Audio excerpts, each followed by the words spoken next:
My name is Clarence Everett. I am 62 years old, and I have been driving city buses in Cheyenne, Wyoming for 38 years. Since my wife Ruth died 8 years ago, I have been living in our old house on Cedar Street with my youngest daughter, Verona. My older son, Dexter, moved to a neighboring town, got married, had children, and is living his life as an adult should. Verona came back to me 2 years ago after her divorce and now works at a laundromat on the outskirts of town. Our house is solid, 2 stories high, built back in the 70s. Ruth used to be very proud of it, especially the kitchen with a view of the backyard where she grew tomatoes, basil, and parsley in neat rows. That Tuesday was particularly difficult from the very morning. I woke up at 5:30 as usual, had coffee and toast, and read the local newspaper, which reported on the latest scandal in the city council and the new road they were planning to build west of the city. Ruth always laughed at my habit of reading the newspaper at breakfast, saying that the news only spoiled her appetite. Maybe she was right. Most of the news is pretty depressing. I spent the whole day driving passengers on Route number 7, from the train station to the shopping center on the other side of town. It's a long route across the whole of Cheyenne, with 23 stops and constant traffic jams on Central Avenue. The bus was old, red and white, manufactured in 2007, with a gearbox that had been acting up for 6 months and an air conditioner that worked intermittently. The fleet management promised a replacement, but promises and reality were two different things. There were all kinds of passengers. In the morning, it was mostly workers heading to the industrial zone, students from the local college, and elderly people who prefer public transportation to their own cars. In the afternoon, there were more women with children and unemployed people going about their business. In the evening, it was workers again, tired, silent, dreaming only of getting home. Several passengers stood out that day. In the morning, an elderly man with a cane got on, an Iraq war veteran, judging by his cap. He spent the whole trip telling me about his grandson, who had been accepted into a military academy. He was proud of the boy. You could see it in the way his eyes sparkled. At lunchtime, a group of teenagers got on, noisy, with music blaring from their headphones that could be heard throughout the bus. Usually this annoys me, but for some reason that day I felt indulgent toward them. Youth is youth. The most unpleasant was a middle-aged woman who got on around 3 o'clock in the afternoon. She was fat, sweaty, and carrying a bag stuffed with groceries. She spent the entire trip arguing with her husband on the phone, discussing family problems for the entire bus to hear. She spoke rudely, unattractively, and used profanity frequently. The other passengers looked at her disapprovingly, but no one said anything. I kept quiet too. It's better for a driver not to get involved in such matters unless a passenger threatens safety. By the end of my shift, my back was aching so much that I could barely get out of the driver's seat. 38 years behind the wheel are taking their toll. My spine, knees, shoulders, everything protests against sitting in the same position for hours on end. Dr. Harris, our family doctor, has hinted several times that it's time to think about a lighter job, but what else do I know how to do besides drive a bus? And the pay isn't bad. I have insurance and I'll get a decent pension if I make it to 65. At the depot, Mechanic Jerry just shook his head as he looked at my old red and white bus. Jerry was a smart guy with golden hands, but even he couldn't work miracles with equipment that had long since served its purpose. "Clarence, it's time to retire this old wreck," he said, wiping his hands on a greasy rag. "Only God knows how much longer it will last. The engine will soon give out and the air conditioner is barely working." "What can we do?" I replied. "We drive what we're given. They've been promising new buses for 2 years. "Yeah, I know about promises. They say there's no money in the budget. Are we supposed to transport people on bicycles?" I just smiled. My bus was no worse than I was. Worn out but still running. We both deserved a rest, but we were hanging in there. I got home around 6:30 in the evening, parked my old gray Ford pickup truck next to the porch, and stretched with relief. It had been a long day, but tomorrow would be a new one, just like today, and the day after that too. My house greeted me with its usual silence and the smells of dinner. Verona's work boots were in the hallway and her jacket was hanging on the coat rack. That meant she was already home. The TV was on in the living room showing some news, but the sound was turned down. Verona didn't like loud noises after work. The washing machines and dryers rumbled all day in the laundry room, so she wanted peace and quiet at home. The house smelled of roast chicken and something else, perhaps mashed potatoes with green onions, which Ruth loved to cook. Verona had adopted many of her mother's cooking habits, although she cooked simpler dishes without any special frills. She stood at the stove in her work jeans and a blue t-shirt with the logo of the Clean Start Laundry, a washing machine with a smiling face, a rather silly logo, but the owner of the laundry, Mr. Coleman, thought it was attractive to customers. Her hair was pulled back into a messy ponytail, with a few strands falling out and framing her face. She looked tired. She must have had a rough day. Working at the laundromat is hard. Washing, drying, ironing, folding laundry, cleaning the premises, and dealing with customers. The pay was low, but Verona was grateful for that. After her divorce from Kyle, she had to start all over again. She turned around when she heard me hang my keys on the hook by the door, an old habit Ruth had instilled in me. Keys should always be in their place, she used to say. Otherwise, you'll spend half the day looking for them all over the house. Hi, Dad. How was your shift? Same as usual. The bus is barely running, the passengers are rude, and the boss is promising new vehicles by the end of the year. How's the laundry going? She shrugged and turned the chicken pieces in the frying pan. The oil sizzled and splattered, filling the kitchen with appetizing smells. Potatoes were also cooking on the stove, and a bowl of tomato and cucumber salad stood on the table. Fine. Mr. Coleman was complaining again about the detergent suppliers, saying the quality has gone down and the prices are going up. The big dryer broke down and the repairman won't be here until tomorrow. I had to explain to the customers why their clothes would be ready later. Verona had never been very talkative, especially after her divorce from that jerk Kyle, who had left her for some girl from Denver. Kyle had worked as a car salesman and thought he was a great expert on life, but in reality he was just a womanizer. When he found out that his new girlfriend was pregnant, he dumped Verona and moved in with her in Denver. Of course, he doesn't pay child support. It's expensive and troublesome to take him to court. But that evening there was something different about her, a kind of liveliness that I hadn't seen in months. Her movements became more energetic, her eyes sparkled, and her lips kept stretching into a small smile. It was as if a light bulb had been turned on inside her that had been out for a long time. We sat down to dinner at the old dark oak kitchen table that Ruth had remembered from her time with Ruth. She had bought it at an antique store in Denver when we were newlyweds. The table was heavy and solid, with deep knife marks and stains from hot pots, but it was still sturdy. Furniture should last forever, Ruth used to say, not like modern plywood that falls apart after a couple of years. Verona divided the food among the plates, blue ones with a delicate floral pattern from the set Ruth had left behind.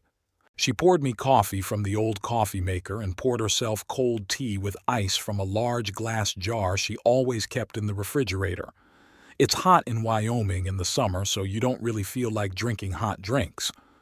We ate in silence for a while, as usual. The chicken turned out well, golden brown, juicy, with a crispy crust. The mashed potatoes were fluffy, with bits of green onion and butter. The salad was fresh, the tomatoes sweet, probably local from the Johnson's farm outside town. I told her about my latest problems with the bus, the passengers, and the promises made by the bosses about new equipment. She told me about the broken dryer in the laundry room, which some repairman from Laramie had been working on all day. He was young but smart, quickly found the problem and ordered the necessary part. Unfortunately, the part won't arrive for another week, so in the meantime, we have to work with 3 machines instead of 4. The customers are unhappy, she said, sipping her tea. Especially Mrs. Thompson. She brought her sheets and tablecloths and wanted to pick them up tomorrow when her relatives arrived. I had to explain that appliances don't break down on schedule. What did she say? She'll go to another laundry. But there are only 2 other laundries in town, and the lines there are even longer than ours.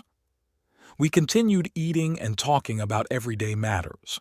I mentioned the new driver they had hired for route number 3, a young guy who had recently moved from Montana and seemed to be quite capable. She told me about a new employee at the laundry, a girl named Skylar from a local reservation, who turned out to be very responsible and a quick learner. She's a smart girl, Verona said. She wants to go to college to study accounting, and she's working for us to save up for tuition. Mr. Coleman is very pleased with her and says employees like her are hard to find. That's good. Young people need help if they want to study. After the main course, Verona brought out the apple pie she had baked the day before. The pie turned out almost like Ruth's. The crust was crumbly, the apples were sweet and tart, and the cinnamon was just right. Verona learned to cook from her mother, although not right away. As a teenager, she was more interested in friends and music than cooking. "Dad," she said suddenly, putting down her fork, "I wanted to tell you something." I looked up from my plate. There was a hint of hesitation in her voice, as if she had been thinking about these words all day.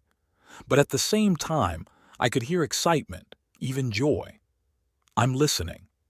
"I'm seeing a guy," she continued, not looking at me, playing with the pie crumbs on her plate. "His name is Braden Ripple." The name didn't ring a bell, which wasn't surprising.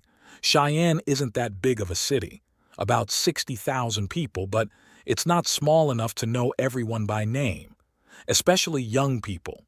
They come and go, change jobs, move from apartment to apartment.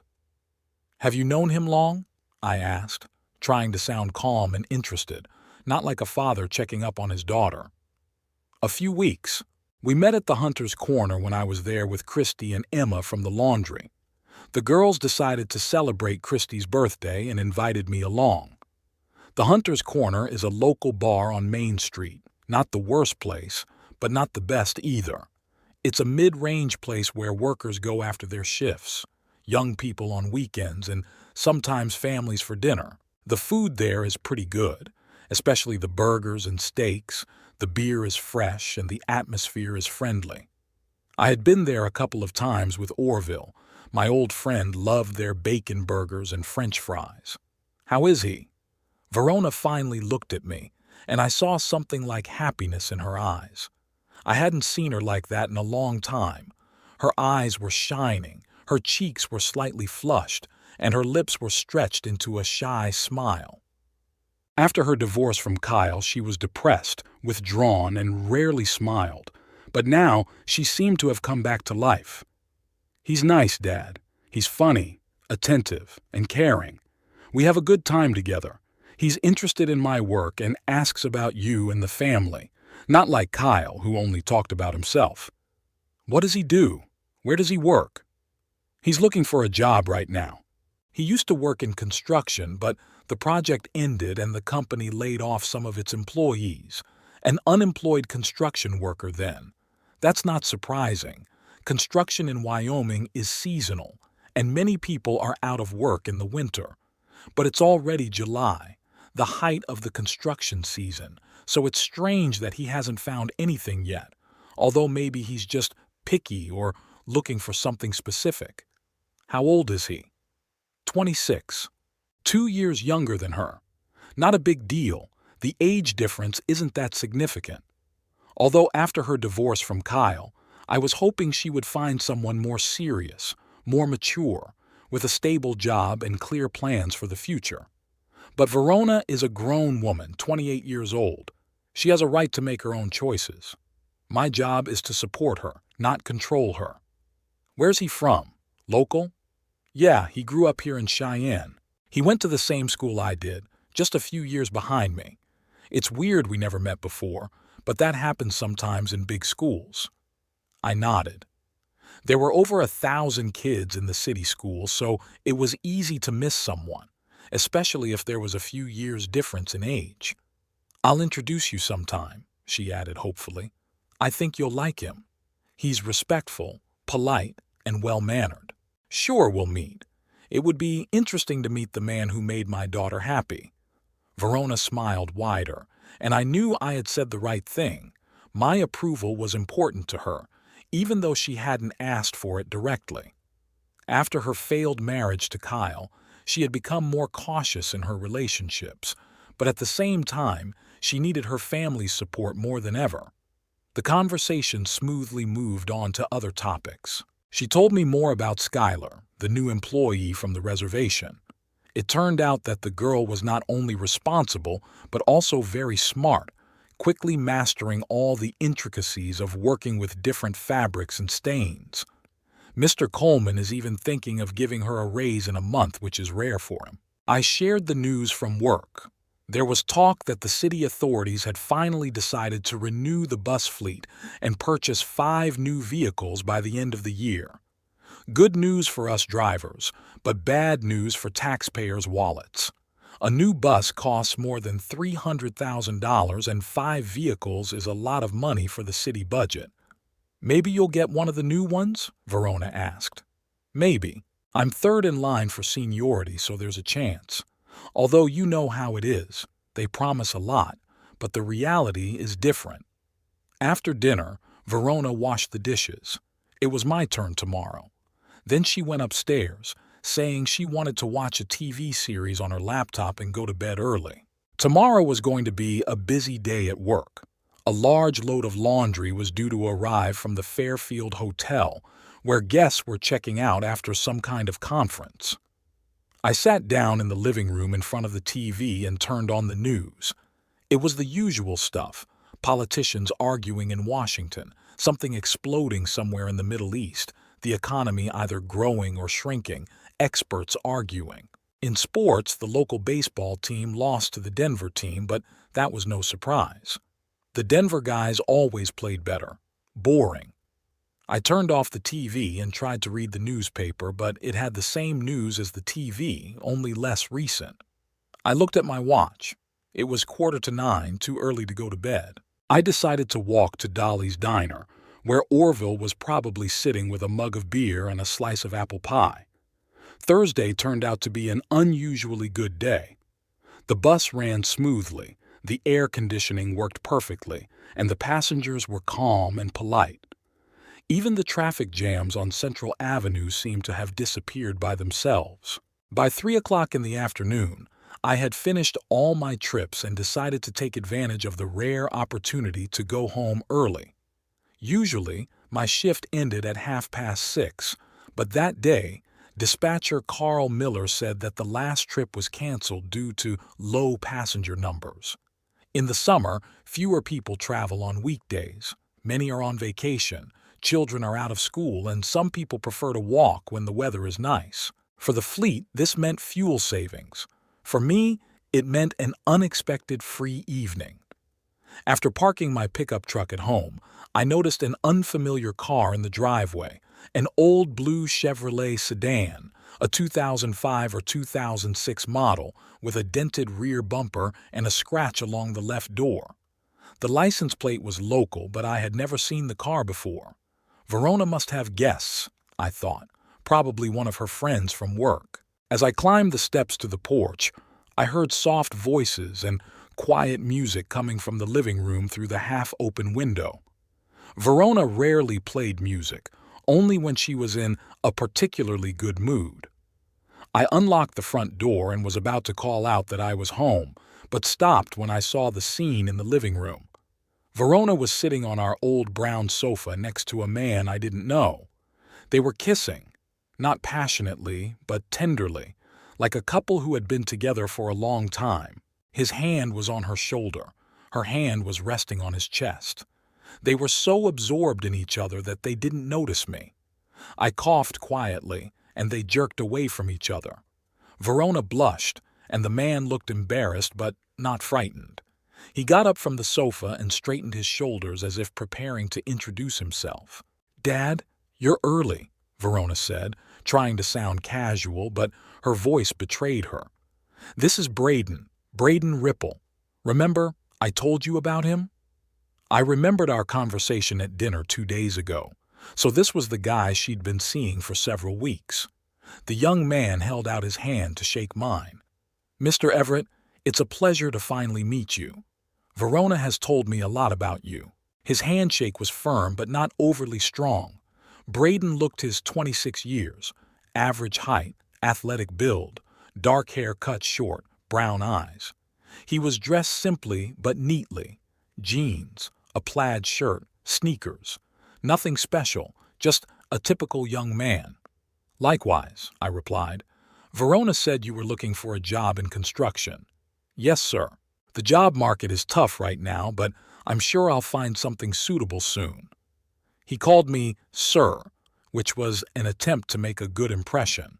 Some might have found it flattering, but it made me wary. Too polite for a guy who had just been kissing my daughter on my couch. "Have a seat," I said, pointing to the armchair across from the couch. "Verona, would you make some tea?" "Sure, Dad." She hurried to the kitchen, leaving us alone. Braden sat down in the chair, crossed his arms over his chest, and looked at me intently. I settled into my usual chair where I could see his face clearly. "So, construction," I began. "What kind of work do you do? Concrete, carpentry, electrical?" "A little bit of everything. I've worked on different projects. Residential buildings, commercial buildings, renovations. I like the variety." An evasive answer. An experienced builder usually has a clear specialization, and a little bit of everything often means that the person hasn't really stayed anywhere. "Where did you work last?" "At Rocky Mountain Construction. We were building a shopping center outside the city, but the project was canceled due to financial problems. I knew the company by reputation, a medium-sized firm that took on contracts throughout the state, but as far as I remember, they hadn't been building any large shopping malls lately. Although I could be wrong, I'm not familiar with the construction business." "How long did you work there?" "About 8 months. It was a good team. Too bad it all fell apart." Verona returned with a tray, a teapot, 3 cups, sugar, and cookies. She poured the tea, sat down next to Braden, and took his hand. The gesture was natural, but I noticed him tense slightly. "Braden told me about your work," she said. "He has a lot of experience in construction." "That's good," I replied neutrally. "What are your plans? Do you want to stay in Cheyenne or move somewhere else?" "I don't know yet. It depends on where I can find a good job. But I like this town. I like the people here." He looked at Verona, and she smiled back at him. There was definitely a connection between them. It was obvious to anyone watching. But something about the way he carried himself, the way he answered questions, bothered me. He spoke too cautiously, too deliberately. "Do you have any family? Parents, brothers, sisters?" "My parents died a few years ago. Car accident. I don't have any brothers or sisters, so I'm alone now." Verona squeezed his hand sympathetically. It was a sad story, if true. Being an orphan would explain his aloofness and caution in communication. "I'm sorry," I said sincerely. "It's hard to be alone." "Thanks. But life goes on. You have to move on." We talked a little more about this and that, the weather, the city, local attractions. Braden responded politely, but without much enthusiasm. He gave the impression that he was fulfilling an unpleasant but necessary duty. Around 5:30, he said it was time for him to go. "Thank you for your hospitality, Mr. Everett. I hope we'll see each other again." "Of course," I replied. "Come by any time." Verona walked him to his car. I watched from the window as they talked by the blue sedan as he kissed her goodbye, got behind the wheel, and drove away. The car was running unevenly, gray smoke coming from the exhaust pipe. When she returned to the house, Verona looked happy, but at the same time a little worried. "Well, Did you like him? I didn't want to spoil her mood, but I wasn't going to lie either. He seems like a nice guy, polite, well-mannered. But no buts. It just takes time to get to know someone better. She nodded, but I could see from her face that my answer didn't quite satisfy her. She wanted to hear more enthusiasm, more enthusiastic approval. The next day was Friday, a work day like any other. The bus was acting up again, the air conditioning was barely working, and the passengers were complaining about the heat. But my thoughts were not on work, but on my meeting with Braden the day before. Something about him made me wary, but I couldn't put my finger on it. On Friday evening, Verona went on a date with Braden, to the movies, she said. She came back late, around midnight, happy and talkative. She talked about the movie, the restaurant where they had dinner, and their plans for the weekend. I listened, happy for her, but I couldn't shake my uneasiness. Saturday passed quietly. I did some chores around the house, mowed the lawn, fixed a leaky faucet in the kitchen, washed the car. Verona worked until lunchtime, then met up with her friends, and was with Braden again in the evening. She came home even later than on Friday. Sunday began with a phone call from Dexter. My eldest son called early in the morning and said he wanted to come over for lunch with his family. We hadn't seen each other in a long time. I was delighted. Dexter, his wife Melissa, and their 2 children visited us no more than once a month. They had their own life in Laramie. Dexter worked as a railroad mechanic, a good, stable job with a decent salary and benefits. He married Melissa, a nurse at the local hospital, 5 years ago. They had 2 children, Jacob, 7, and Emily, 4. They lived in their own house on the outskirts of Laramie, half an hour's drive from Cheyenne. Dexter was the complete opposite of Verona, practical, level-headed, not prone to impulsive decisions. He did well in school, stayed out of trouble, and decided early on what he wanted to do for a living. After the Army, he worked as an assistant mechanic for a year, then enrolled in a technical college and earned a degree. He married thoughtfully, to a girl he had known for 2 years. At first, Verona didn't want to attend the family dinner. "I have plans with Braden," she said at breakfast. "Maybe you could invite him too," I suggested. "Dexter can meet him." She paused, considering the offer. "I don't know, Dad, it's too soon. It's better if Dexter hears about him from me first." I didn't insist. She was right. Meeting the family was a serious step, and there was no need to rush. Dexter and his family arrived around noon. The kids immediately ran out into the yard to explore the area they remembered from their last visit. Melissa helped Verona in the kitchen, and the men sat down in the living room with beers. Dexter looked good, tanned, muscular, with a little gray at the temples, but it gave him a dignified air. At 31, he was an accomplished man with clear priorities in life. "How's work?" I asked. "Not bad. The railroad is a stable industry. People and cargo will always travel by train. My bosses have promised a raise by the end of the year if everything goes well." "And your house? The farm?" "Everything's fine. I repaired the roof last summer so it doesn't leak anymore. I put up a new fence so the kids can play in the yard more safely. Melissa planted a garden and is growing vegetables." We talked about his work, the children, and our vacation plans. Then I decided to tell him the news in our family. "Verona is seeing a guy," I said casually. Dexter raised his eyebrows. He knew about my sister's divorce and how hard it had been for her to break up with Kyle. "Really? What's he like?" "He's young, 26. His name is Braden Ripple. He says he used to work in construction and is looking for a new job." "Is he from around here?" "Yeah, he's from Cheyenne. I met him yesterday. He seems like a decent guy, but—" "But?" "I'm not sure. Something about him bothers me. He's evasive when I ask him questions, doesn't give me any specifics, and he's been unemployed for several months, and summer is the busiest time for construction." Dexter took a thoughtful sip of his beer. He was always cautious in his assessments of people and didn't rush to conclusions. "What does Verona say?" She's head over heels in love. She says he's caring, attentive, and funny. Maybe I'm worrying for nothing. Maybe.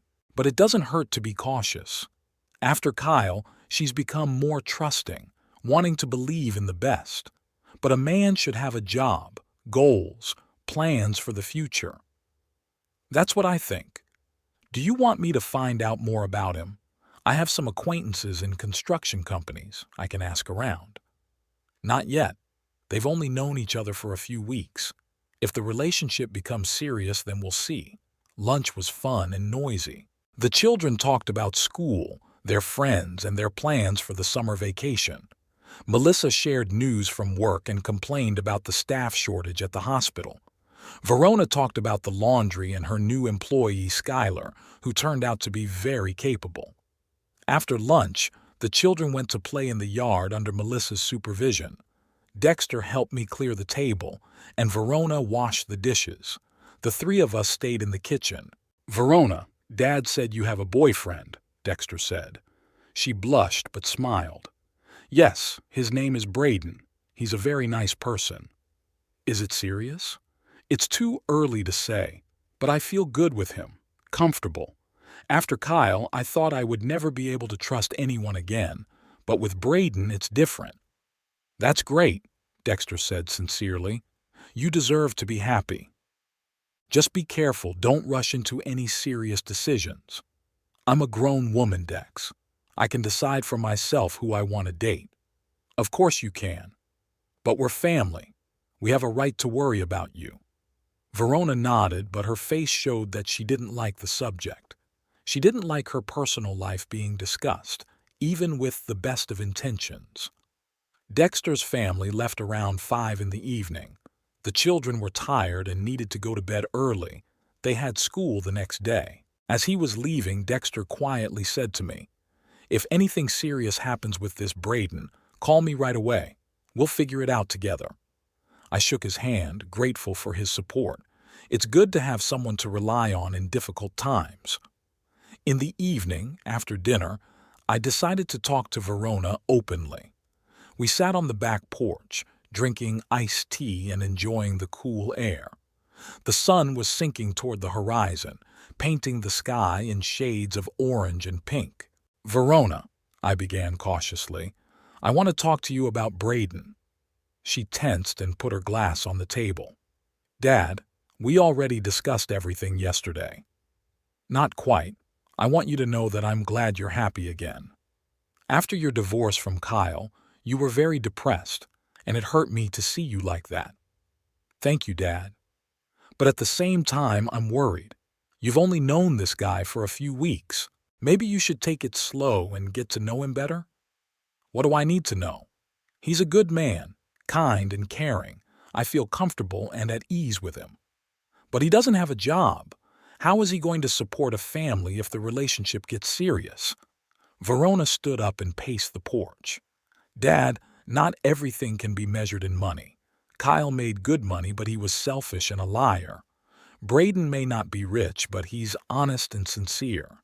I'm not talking about wealth, but a man should be able to support himself and his family. That's the foundation. He'll find a job. It's just a difficult time for construction right now." "Maybe. But why is he so evasive when I ask him questions? Where exactly did he work? What exactly did he do?" Verona stopped and turned to me. "Dad, you were interrogating him like a criminal. Of course he was embarrassed. I asked the usual questions any father would ask when meeting his daughter's boyfriend. Maybe we should give him some time to settle in, get used to us." I sighed. She was in love, and people in love rarely listen to reason. "All right, but promise me that if anything about his behavior strikes you as odd, if you feel uncomfortable, you'll tell me right away." "Dad, I love him," she said quietly but firmly. "It may sound silly, but I understand it with all my heart. He's the one I've been waiting for my whole life." The words hit me like a bucket of cold water. Love. She was talking about love after only a few weeks of dating. This was dangerous. "Verona, no, Dad. I know what you're going to say. That it's too soon, that I need time, that after Kyle I should be more careful, but you can't fool your heart. I love him, and he loves me. Has he told you that? Not in words, but I can see it in his eyes, I can feel it in the way he treats me. I realized it was useless to argue. When a woman is in love, she doesn't listen to reason. All you can do is wait and hope that everything will work out. All right, I said gently. If you're happy, then I'm happy. Just don't make any rash decisions. Love is wonderful, but there's more to life than feelings. I understand, Dad, and I appreciate your concern. But please let me figure out my relationship on my own. Don't interfere unless I ask for your help. I nodded, though I felt uneasy. Verona was a grown woman and had a right to make her own choices. But a father's heart sensed danger, even if his mind couldn't identify it. That evening, lying in bed with a book, I thought about my conversation with my daughter. Maybe I was being overly suspicious. Maybe Braden was just a regular guy who had gotten himself into a difficult situation at work. Time would tell. But I decided to keep a close eye on developments.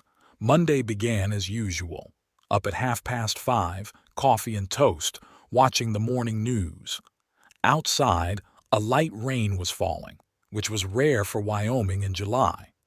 Summers here are usually dry and hot, but nature sometimes has surprises in store. The rain meant there would be more passengers. People don't like getting wet and prefer public transportation. I arrived at the depot at 7 in the morning, as usual. My old red and white bus was in its usual spot, and Jerry, the mechanic, was already working on another vehicle's engine. He waved at me and shouted something about changing the oil, but I couldn't hear him over the noise of the engines. A pre-trip inspection showed that the bus was in good working order. The brakes were working, the steering was not loose, and the tires were fine. The air conditioning was working at half strength as usual, but that wasn't critical on a rainy day. Passengers would freeze rather than suffer from the heat. The first trip went smoothly. People got on wet and unhappy with the weather, but they behaved quietly. The bus smelled of dampness and wet clothes. At the final stop at the shopping center, I got out to stretch my legs, bought a hot coffee and a ham sandwich at a kiosk. The second trip also went without incident. By lunchtime, the rain had almost stopped, the sun came out, and the passengers' mood improved. The children who were traveling with their mothers to go shopping were no longer whining, but were looking out the windows with interest at the wet streets. After lunch, dispatcher Carl Miller asked me to go up to the office to fill out some insurance paperwork. The office was on the second floor of the depot's administrative building, and to get there, you had to climb an old metal staircase, which, according to the management, had been scheduled for replacement for 5 years. The staircase was steep, the steps were narrow, and the railings were peeling.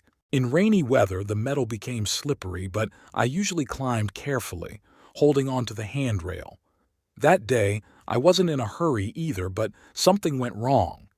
On the 7th or 8th step, the sole of my work boot slipped on the wet metal. I tried to grab the railing, but my right hand slipped and I lost my balance. The fall lasted only a few seconds, but it seemed like an eternity. I had time to think how stupid it was to fall down the stairs at 62, like an awkward teenager. I landed badly, my right arm outstretched, my entire weight on my wrist. I heard the bone crack, and then a wave of nauseating pain washed over me. My arm was hanging at an unnatural angle, my fingers unresponsive. "Clarence, what happened?" Jerry was the first to respond to the noise. "I think I broke my arm," I said, trying not to show how much it hurt. "Don't move. I'll call an ambulance." The next half hour passed in a fog. The paramedics arrived, immobilized my arm, gave me painkillers, and took me to the city hospital. In the emergency room, the doctor on duty, a young man of about 30, examined my arm and sent me for an X-ray. "It's a broken radius," he said, studying the images. "It's quite serious. You'll need a cast for about 6 weeks. You may need surgery, but let's see how the bone heals first." While they were putting the cast on, I asked the nurse to call Verona at work. I explained the situation, told her not to worry, and said that my life was not in danger.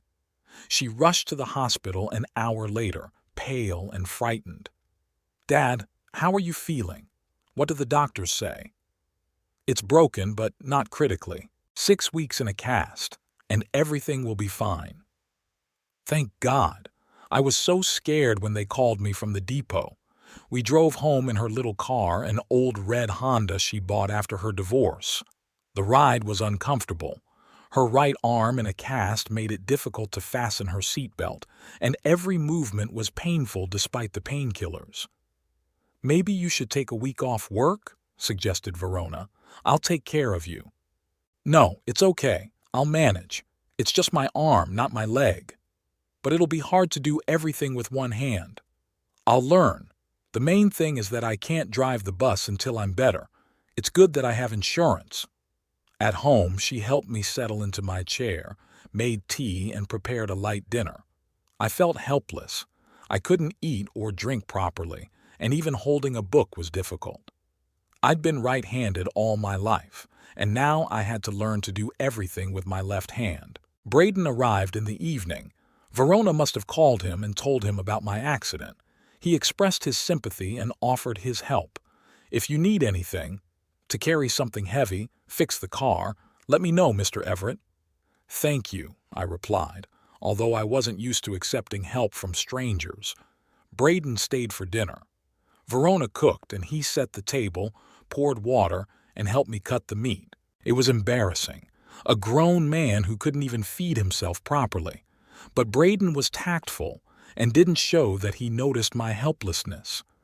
"What do the doctors say?" he asked. "Will it heal quickly?" 6 weeks in a cast. I'm not getting any younger, and bones heal more slowly." "That's okay. The main thing is that you didn't need surgery.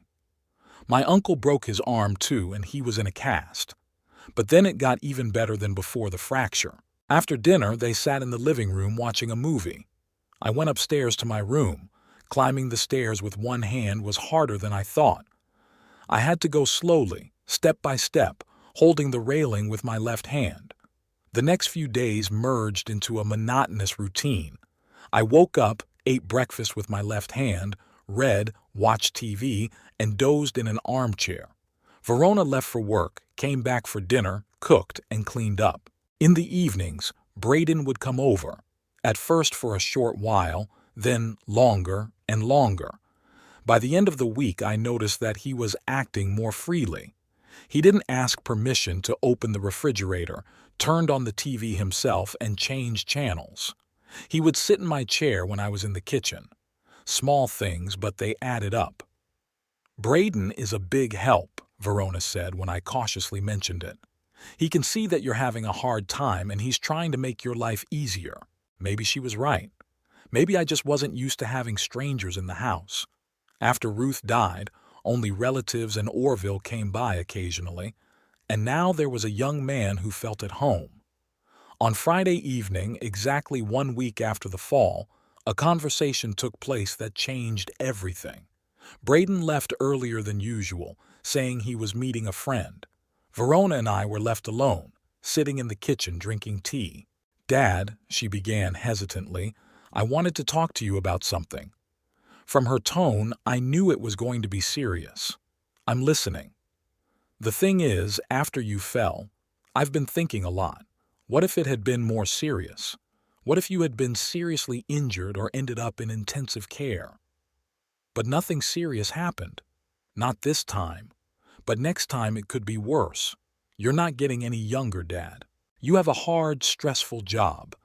I didn't understand where she was going with this, but I sensed something was up. "What do you suggest?" "I think we need to better protect your assets, your house, your car, your savings. If something happens to you, if you need expensive treatment, the hospital could seize your assets." "I have insurance." "Insurance doesn't cover everything. Medical care is expensive these days, especially if you need surgery or rehabilitation." I began to see where she was going with this. "What do you suggest?" "Transfer the house to me. Formally, you'll live here as usual, but legally I'll be the owner. Then the hospital won't be able to take the house for the debts. The offer stunned me. The house was Ruth's and my main achievement, the result of 30 years of living together. We bought it when we were young, paid off the mortgage in 25 years, and put our hearts into every renovation. Verona, this is a serious decision. We need to think it through. I've already thought it through. I've been thinking about it for over a week. This is the only way to protect your property. What about Dexter? He's your brother too. He has a right to inherit. We'll work something out with him. The main thing right now is to secure the house. I sensed that something was wrong. Too hasty, too insistent. I need time to think. There's no time, Dad. The longer we wait, the greater the risk. If something happens to you tomorrow, it will be too late. But nothing has happened to me now. My hand will heal, and everything will be as before. And next time, you see how quickly things can change. The next morning, on Saturday, Verona brought me breakfast in bed, something she had never done before. Oatmeal, toast, coffee, freshly squeezed orange juice. She was unusually attentive, asking how I was feeling and offering to help. "Dad, I spoke to a lawyer yesterday," she said when I had finished breakfast. "He said that transferring property within the family is common practice to protect against medical debts." "Which lawyer?" "A friend of Braden's. He specializes in family law." Braden again. Somehow he had become involved in our family affairs. And what did he advise? To draw up a deed of gift as soon as possible. He says there's a special procedure and it can all be done quickly and inexpensively.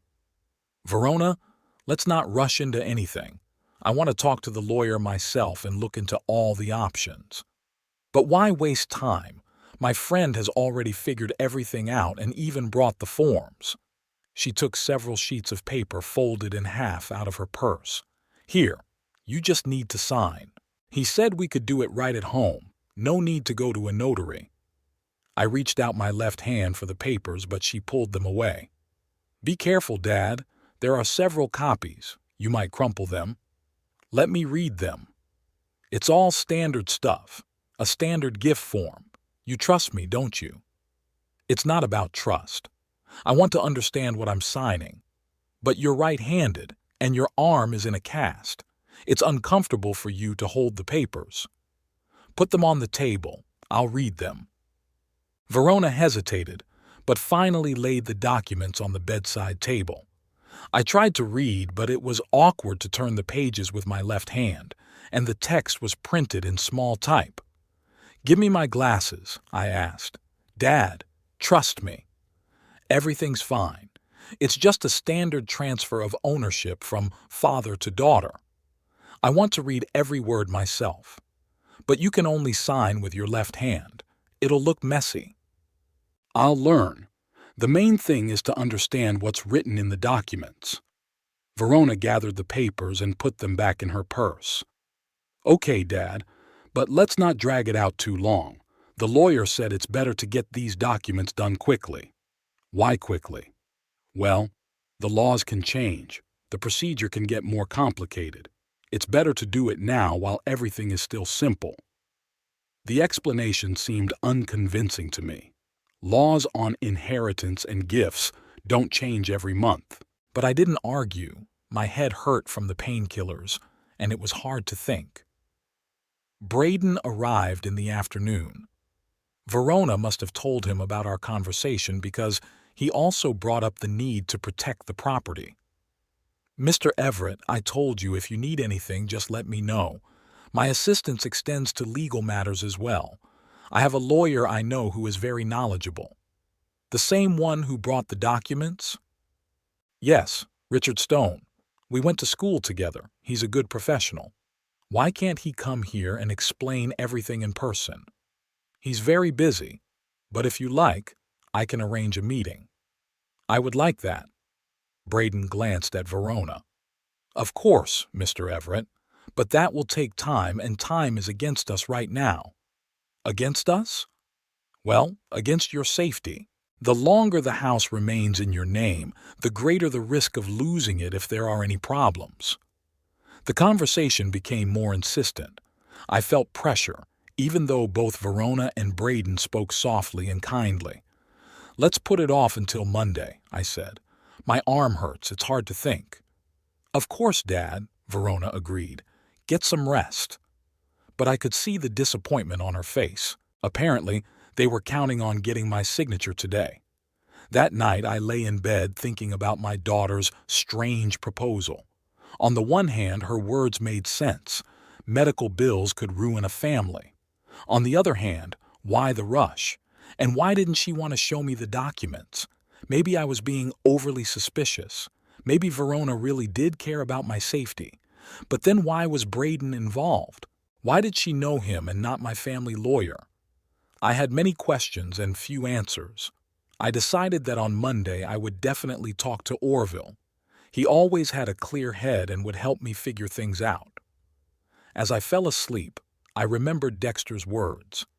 "If anything serious happens to this Braden, call me right away." Maybe it was time to call? Monday began with rain and a headache. The painkillers the doctor prescribed helped with my arm, but they had unpleasant side effects: nausea, dizziness, and sluggishness. I slept poorly, tossing and turning all night, trying to find a comfortable position for my broken arm. Verona left for work early, around 6:30. Before she left, she brought me breakfast in bed. Oatmeal with raisins, toast with butter, and coffee. She was caring, but I noticed impatience in her eyes, as if she was waiting for something important. "How's your arm, Dad? Does it hurt much?" "It's bearable. The doctor said the first 2 weeks are the hardest." "Maybe we should go see that lawyer today? Richard Stone will be free after lunch." Another lawyer, more paperwork. I hadn't even finished breakfast and she was already pushing me. "Verona, we agreed yesterday to wait until Monday. Today is Monday, but I'm not ready to make a decision yet." "But the longer we wait, the more time I'll have to think it over," I finished firmly. "Don't rush me." She sighed, kissed me on the forehead, and left. I was left alone with heavy thoughts and a growing suspicion that my daughter was hiding something. After breakfast, I tried to read the newspaper, but it was uncomfortable to turn the pages with my left hand. I turned on the TV, but the morning programs were annoying.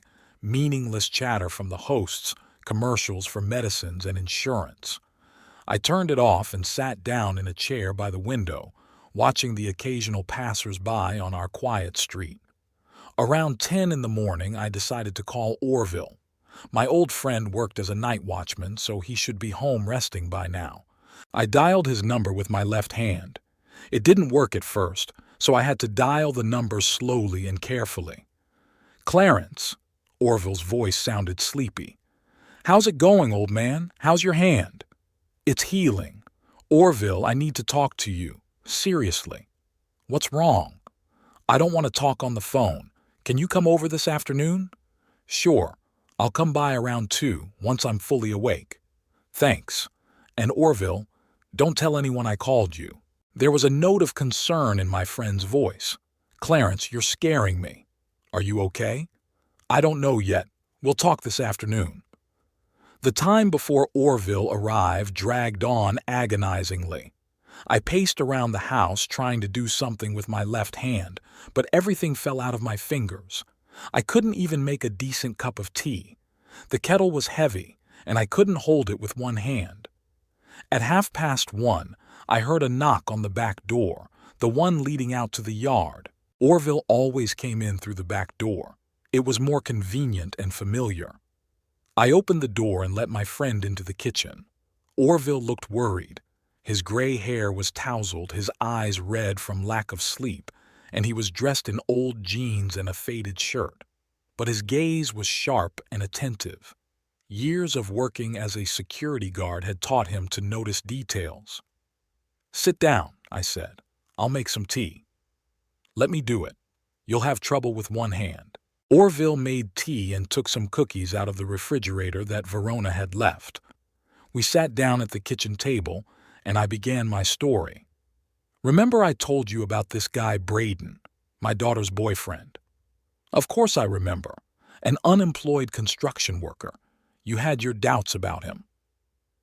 Well, after I fell, he started coming around more often. He's been acting strange. How strange?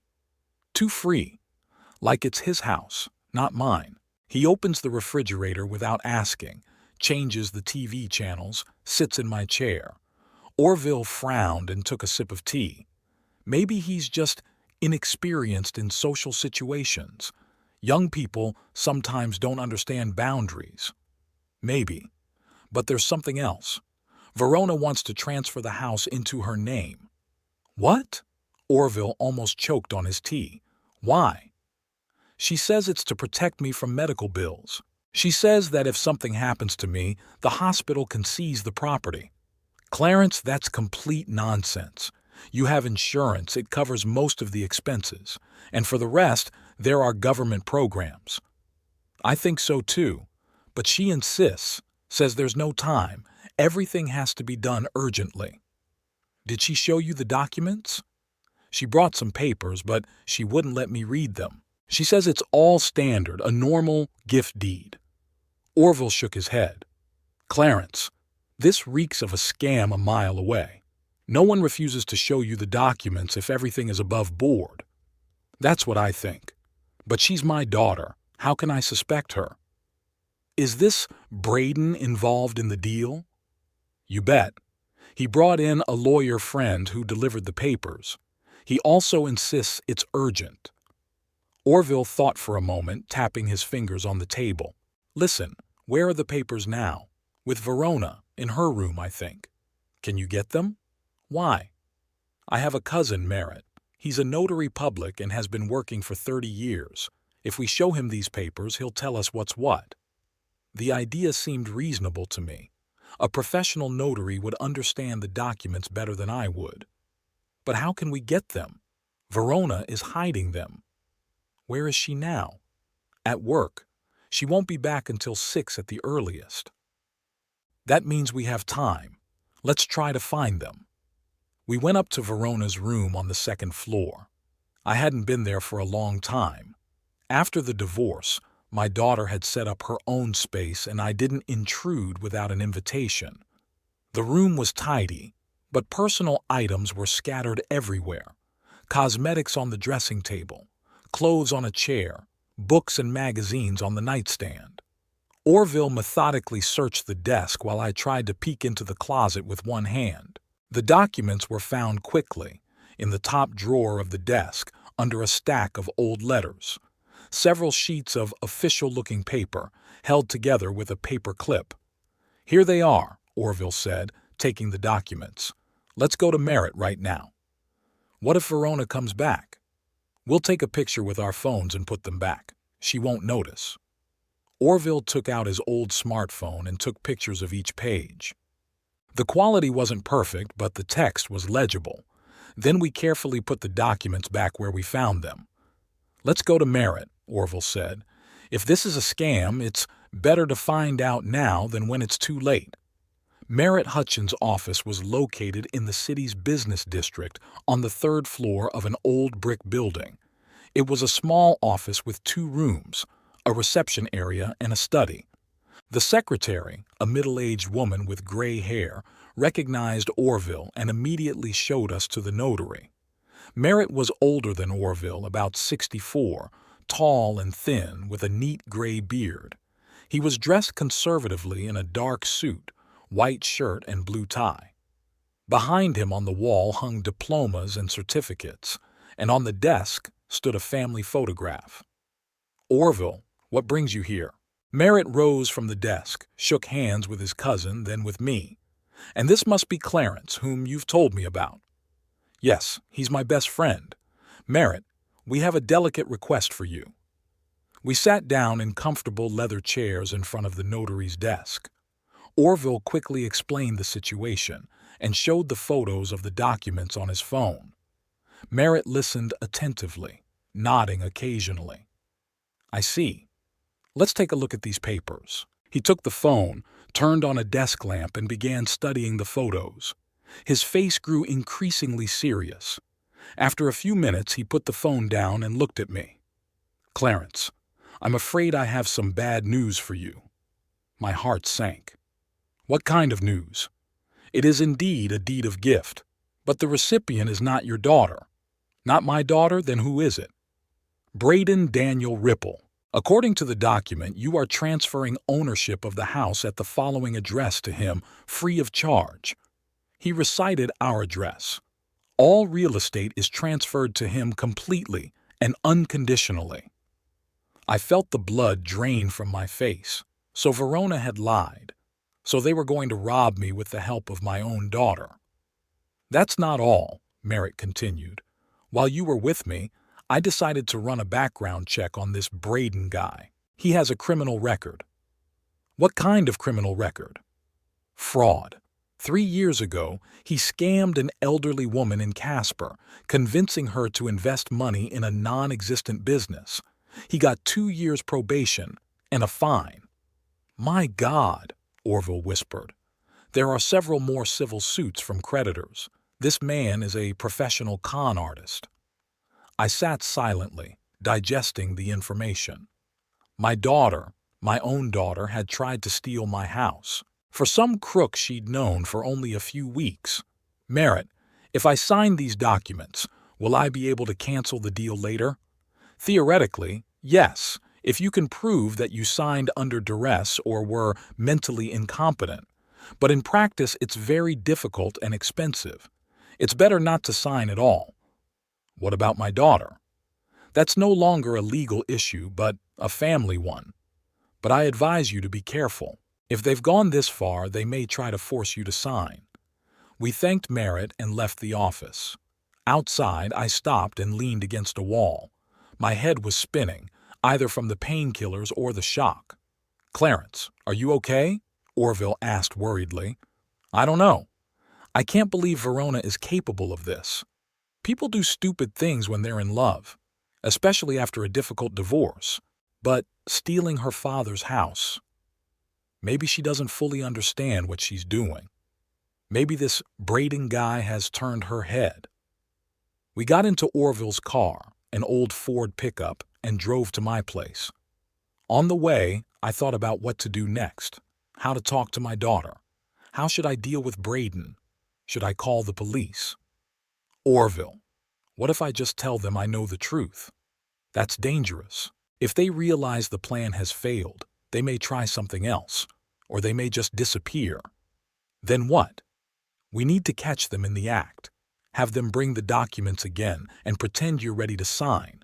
But instead of signing, call the police." "I don't know. Verona is my daughter after all." "Clarence, she tried to steal your house. The house you and Ruth worked your whole lives for." Orville was right. Sentimentality had no place here. The people closest to me tried to rob me. At home, we put the documents back in Verona's room. Then we sat in the kitchen and thought about a plan. Orville suggested various options, from calling the police immediately to trying to talk some sense into Verona. "What if we talk to Dexter first?" I suggested. "Maybe he can influence his sister." "We can try, but we need to act quickly. If they smell a rat, they might disappear." Around 5 in the evening, Orville left. We agreed that he would come back in the morning and we would decide what to do. In the meantime, I was to act normal and not let on that I knew anything. At 6:30, Verona returned. She looked tired but happy. She kissed me on the cheek and asked how I was feeling. "How's your arm, Dad? Does it hurt?" "It's bearable. How are you?" "Fine. I had a lot of work, but I managed." She started making dinner, and I watched her, trying to figure out if she really understood what she was doing or if Braden had completely brainwashed her. "Dad," she said, cutting vegetables for the salad, "I talked to Richard Stone today. He can come over tomorrow evening to sign all the papers." "Tomorrow?" "Yes. He said we can't wait any longer. The legal situation could change." "Lies. A professional lawyer would never say something so stupid." "Will Braden be there?" "Of course. He introduced us to Richard, so they're planning their final attack for tomorrow night.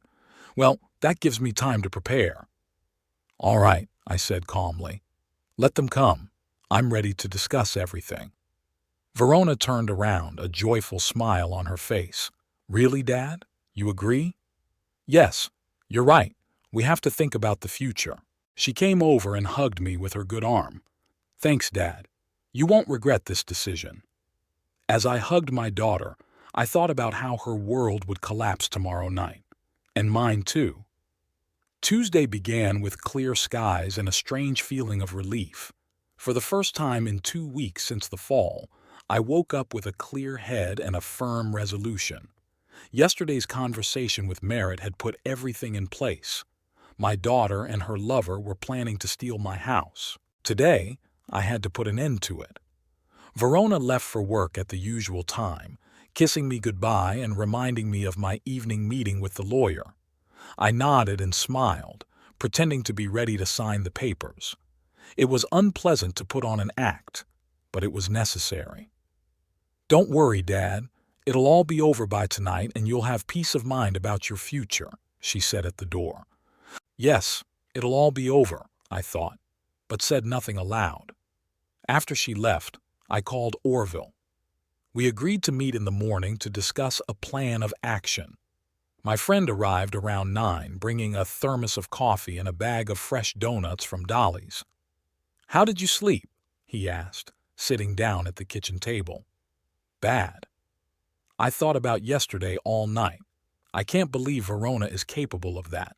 People change when it comes to money. And then there's that Braden guy messing with her head. We discussed various options. Orville suggested calling the police right away, showing them the documents and reporting attempted fraud. But I hesitated. Verona is my daughter after all, and I didn't want to see her behind bars. Maybe we should try talking to her first, I suggested. Explain that I know everything. Give her a chance to reconsider. Clarence, you're too kind. They've been deceiving you for 2 weeks, planning to steal your house. People go to prison for that. But if she realizes that the plan has failed, maybe she'll give up on it. Or maybe she'll try to force you in other ways. Con artists always have backup plans. Orville was right, but my father's heart didn't want to believe the worst. We agreed that I would try to talk to Verona alone first, and if that didn't work, we would call the police. Just be careful with this Braden, Orville warned. A convicted felon can be dangerous, especially if you corner him. Around 10 o'clock, Orville left for work. I had time until evening to prepare for the conversation with my daughter. I decided to gather all the evidence, print out information about Braden's criminal record, make copies of documents, and write down Merritt's phone number in case I needed a witness. At 11:30, I drove into town. My arm in a cast made it difficult to drive, but I could manage short distances. First, I stopped by the bank and withdrew some cash just in case. Then I went to an internet cafe and printed out the information Merritt had found about Braden. A young woman, a student at a local college, was working at the cafe. She helped me with the printer. It was awkward to press the buttons with my left hand. The documents came out clear. The court decision on the fraud case, a criminal record check, and an extract from the Register of Debtors. It made for grim reading. "Sir, is this your grandson?" the girl asked, looking at Braden's photo in the court documents. "No," I replied curtly. "Just an acquaintance." On the way back, I stopped at the store and bought groceries for a few days. If today ended in a scandal, there might be no time for shopping tomorrow. I got home around noon. As I pulled up to the house, I noticed a familiar blue sedan in the driveway. Braden's car. Strange. He usually came in the evenings when Verona was coming home from work. But now it was the middle of the day, and she should be at the laundromat. After parking, I quietly walked to the front door. There was music playing in the house, not loud but clearly audible. Some modern song I didn't recognize. I could also hear voices and laughter. So Verona really was home, even though she was supposed to be at work. I unlocked the door and entered the hallway. The music was playing in the living room, but no one was there. The voices came from above, from the second floor, from my bedroom. What were they doing there? As I climbed the stairs, I heard sounds that left no doubt about what was happening in my room. A rage rose in me that I hadn't felt in many years. The last time I had been this angry was when I found out about Kyle's betrayal. But this was worse. Kyle was a stranger, and Verona was my daughter. The bedroom door was ajar. I pushed it open and went in. They were so absorbed in each other that they didn't notice me. "What's going on here?" I shouted. They jumped away from each other. Verona grabbed the sheet and covered herself. Braden jumped out of bed and backed toward the window. There was fear in his eyes, but no shame. "Dad." Verona was pale, her lips trembling. "We didn't expect. You should be in the laundry room." I have the day off today. I forgot to tell you." Braden silently pulled on his boxers, looking around for the rest of his clothes. He acted brazenly, but I could see he was afraid. "And you decided to do this in my bedroom? In my bed?" "Dad, we didn't want to upset you." "Upset me?" My voice rose to a shout. "You're going to steal my house, and now you're defiling my bed." Verona's face contorted in surprise. "What are you talking about? What theft? Don't pretend. I know all about your documents. I know that the house isn't supposed to go to you, but to this crook." Braden froze, half-dressed. I saw understanding in his eyes. The plan had been exposed. "Mr. Everett, let's talk calmly." "Shut up," I barked. "I don't want to hear a word from you." I left the bedroom and went into the next room where there was an old wardrobe. In the far corner behind the winter coats was a hunting rifle, a double-barreled shotgun I had bought 20 years ago but had hardly ever used. Ruth didn't like hunting, and after she died, I somehow lost interest in it.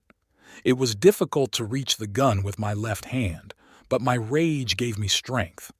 I checked. Both barrels were loaded. The cartridges were old, but they should fire. I returned to the bedroom. Braden had already pulled on his jeans and was looking for a shirt. Verona was sitting on the bed, wrapped in a sheet, her eyes full of tears. "Dad, what are you doing? Why the gun?" I raised the double-barreled shotgun and pointed it at the ceiling. "Get out of my house!" I shouted at Braden. "Now!" Hey, take it easy." He raised his hands. "No one's going to hurt anyone." "I'm counting to 3. 1. Mr. Everett, let's not do anything stupid." 2. Braden lunged toward the window. The bedroom window faced the backyard, second floor, 4 meters high.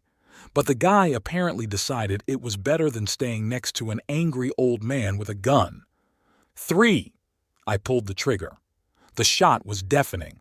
Plaster fell from the ceiling. The smell of gunpowder filled the air. Verona screamed. Braden didn't wait for the second shot. He threw open the window and jumped out. He landed badly on the lawn, rolled over, jumped up, and ran across the backyard toward the neighbors' yards.